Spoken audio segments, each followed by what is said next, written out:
Klaim kemewahan yang selama ini melekat pada sosok kekasih Sarwenda, Giorgio Antonio, kini runtuh seketika. Pihak PT Global Loyalty Indonesia secara mengejutkan merilis pernyataan resmi yang membantah keras bahwa Giorgio merupakan CEO atau pemilik perusahaan tersebut.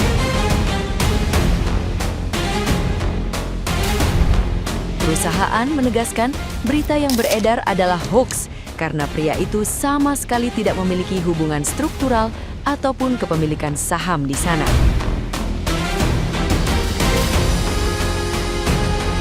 Kehadiran Giorgio di lingkungan kantor pada tahun lalu dijelaskan murni hanya sebatas tamu undangan biasa dalam sebuah acara khusus. Fakta memalukan ini langsung memicu kehebohan besar di media sosial setelah netizen yang budiman menyadari status mentereng tersebut ternyata palsu.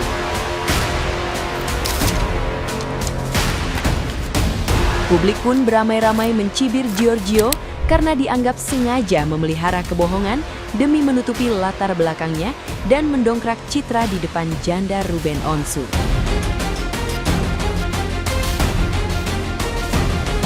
Menanggapi berita yang beredar di media sosial berkenaan dengan terdapat berita hoaks, saudara Giorgio Antonio Chandra adalah CEO atau pemilik PT Global Loyalty Indonesia atau GLI, kami menginformasikan bahwa hal tersebut tidak benar. Saudara Giorgio Antonio Chandra tidak memiliki hubungan struktural maupun kepemilikan saham di GLI. Ya, begitulah klarifikasi dari pihak PT Global Loyalty Indonesia.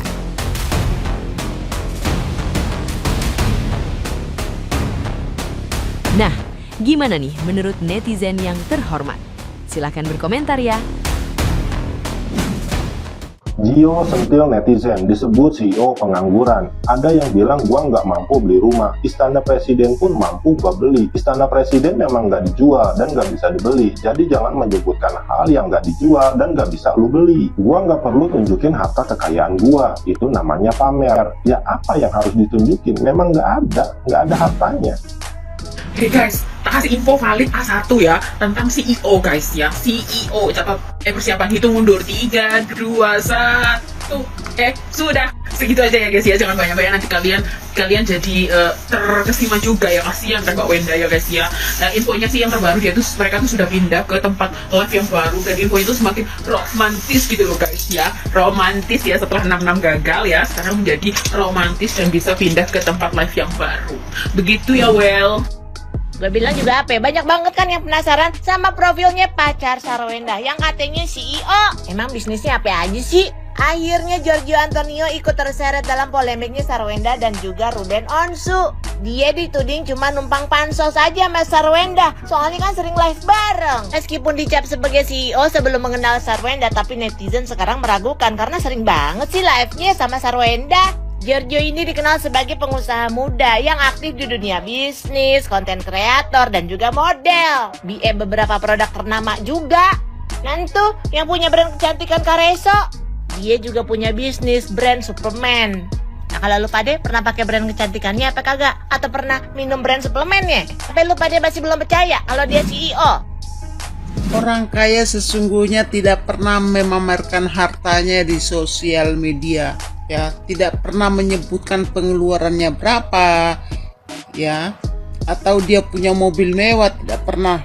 Orang kaya sesungguhnya diam-diam tanpa memamerkan apa yang dia miliki. Bahkan di rumah pun orang kaya sesungguhnya pakai baju, mungkin baju kita lebih bagus daripada mereka, termasuk saya ini.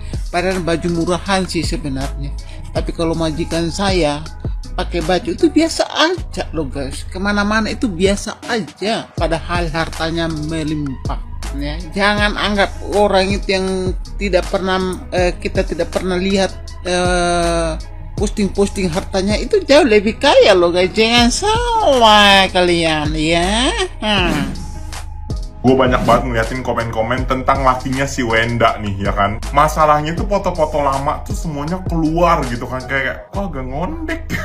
Netizen itu tuh jago banget guys kalau dalam hal-hal yang ngorek-ngorek sesuatu gitu, kayak anjir lu dapet dari mana nih?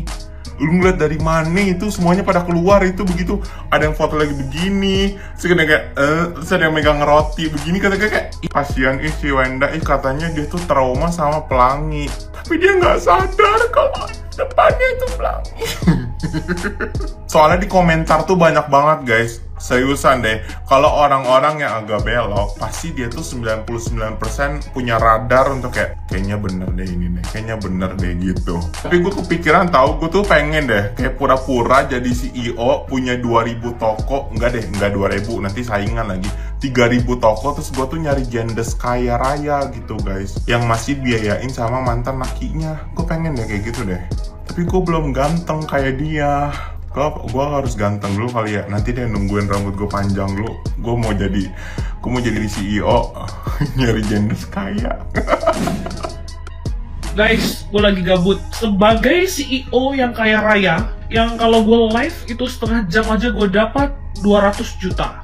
Daripada gabut, mari hitung kekayaan gue. Kalau gue live setengah jam itu 200 juta, sehari gue live bisa 14 jam, itu income gue 5,6 miliar. Satu hari, itu baru satu hari 5,6 miliar. Kalian bayangin kali satu bulan, itu 168 miliar. Kalah gaji Bahlil. Kalian percaya nggak guys, gue sekaya itu guys. Gue sekaya itu, gaji gue satu bulan 168 miliar. Dirjen pajak, mana yang dirjen pajak? Nggak mau nih nagih hutang pajak. Setengah jam live 200 juta loh, kali sebulan itu 168 miliar. 168 miliar tuh kalau gue belikan rumah di Peak Pantai Indah Kapuk dapat 10 biji lebih sisa. 168 miliar kalau gue beliin Mazda 2 hatchback. Itu kayaknya satu kampung gue jajarin Mazda sisa ya. Maksud gue tuh kalau mau bohong ya agak-agak gitu loh. Gue kalau punya 168 miliar sebulan guys, gue udah nggak mau gue tinggal di Indonesia makan tempe tahu, nggak mau gue tinggal di Mars, di Pluto. Satu bulan loh 168 miliar anjing. Kalau gaji presiden cok. Masa gaji 168 miliar sebulan masih punya utang? Masa gaji 168 miliar sebulan masih mempermasalahkan uang receh 200 juta? 168 miliar loh. Kalau kau bilang aku live itu setengah jam 200 juta, itu 14 jam 5,6 miliar. Halo pajak. Mungkin disangkakan netizen Wakanda ini tolol-tolol semua lo ya. Kayak hayal babunya tuh tinggi sekali gitu. Kalau memang gue sekaya itu guys, gue gak akan jual BH, gue gak akan jual jamu, gue gak akan. Kecuali kalau kekayaan gue cuma di dalam angan-angan saja. Nah, kita ini hanya ibu-ibu rumah tangga yang tuh, lihat, saya lagi masak. Mari kita komentarin beberapa komen yang suka bilang begini, CEO kok live, CEO bukannya di belakang meja ya. Oh mohon maaf, kalian terlalu banyak nonton drama Korea memang gitu. CEO-nya pakai dasi, pakai jas di belakang meja, tinggal suruh karyawannya tuh. Nggak ya guys, justru kalian sebagai business owner, kalian itu paling pusing, kalian itu paling stres, kalian yang harus cari gimana market apa begitu, kalian yang harus proaktif begitu, jangan cuma serahin ke karyawan doang ya guys ya. Nah terus habis itu live itu adalah salah satu digital marketing di mana kita sebagai brand owner, sebagai pembisnis tidak perlu untuk buka toko, modal TikTok, modal HP, kita bisa jualan, marginnya gede guys. Terus habis itu adalah tempat dimana kita dapat berinteraksi langsung sama pembeli. Jadi kita tahu pembeli itu maunya seperti apa, customer maunya apa, kritik saran customer kayak gimana gitu guys. Jangan bilang CEO kok live. Kalian terlalu banyak nonton drakor, berhenti. Kalian terlalu banyak nonton Dracin, terlalu banyak nonton drakor. Justru sebagai business owner kita itu stres, gimana ya ini ya. Kalau kita percayakan semua ke karyawan saja nggak mungkin guys. Jadi kita juga sebagai business owner harus turun langsung lihat apa keinginan customer. Di zaman now tidak ada itu dibilang kamu bos, kamu ongkang-ongkang kaki, ibu, bapak, aduh, inilah namanya orang dibilang mental miskin. Gimana kalian mau maju? Semua kalian kritiki dengan cara negatif. Kalian pakai pikirannya kalian pikir baik-baik. Guys, bisa pusing. Hai, teruntuk pacarnya Cici S ya, yang katanya pacarnya itu CEO ya. Ya saya nggak mau pusingin sih ya, pekerjaan kamu itu apa terserah kamu aja lah ya kan. Cuma yang mau saya masalahin di sini adalah kamu bisa lihat nih apa yang terjadi, situasinya ya kan, akibat ucapan yang dilakukan oleh pacarmu si Cici S ini ya. Akhirnya jadi berakibat fatal ya kan. Jadi kalian juga tidak bisa live ya. Sudah beberapa hari ini kami semua nih para netizen tidak melihat kalian live ya. Nah, yang saya mau omongin sama kamu nih sebagai kamu pacarnya si S ini ya, bisa nggak sih kalau lagi live kalian berdua tuh nggak pecicilan banget ya? Terutama kamu loh ya, sebagai laki-laki tangannya jangan ramah gitu loh ya. Ramah tahu nggak dalam artian apa? Rajin menjamah. Udah tahu pacar kamu itu CS itu orangnya pecicilan, lenje ya. Tambah dipancing sama kamu dengan kamu ramah tadi tangannya, menambah dia jadi pecicilan. Kadang ketawa-ketawa yang nggak jelas ya kan. Jadi lucu banget tau nggak ya. Jadi di sini makanya saya juga mau ngomong nih sama kamu ya.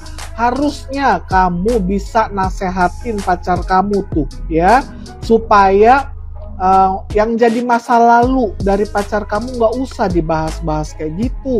Apalagi di dalam live loh, di medsos ya, yang meninggalkan jejak banget ya kan. Ini bikin malu banget tau nggak. Dan apalagi kamu seorang pimpinan lah boleh dibilang di dalam brand yang sedang kalian tawarkan berdua. Itu adiknya CS atau karyawannya tuh siapa namanya saya nggak tahu deh tuh ya. Apa kamu juga nggak bisa nasehatin mereka apa ya kan? Nah akhirnya jadi kayak gini kan, rusak semuanya ya kan, gitu loh. Nah coba kalau kamu sebagai laki-laki yang punya wibawa ya, punya wibawa gentleman, masalah ini nggak akan terjadi ya.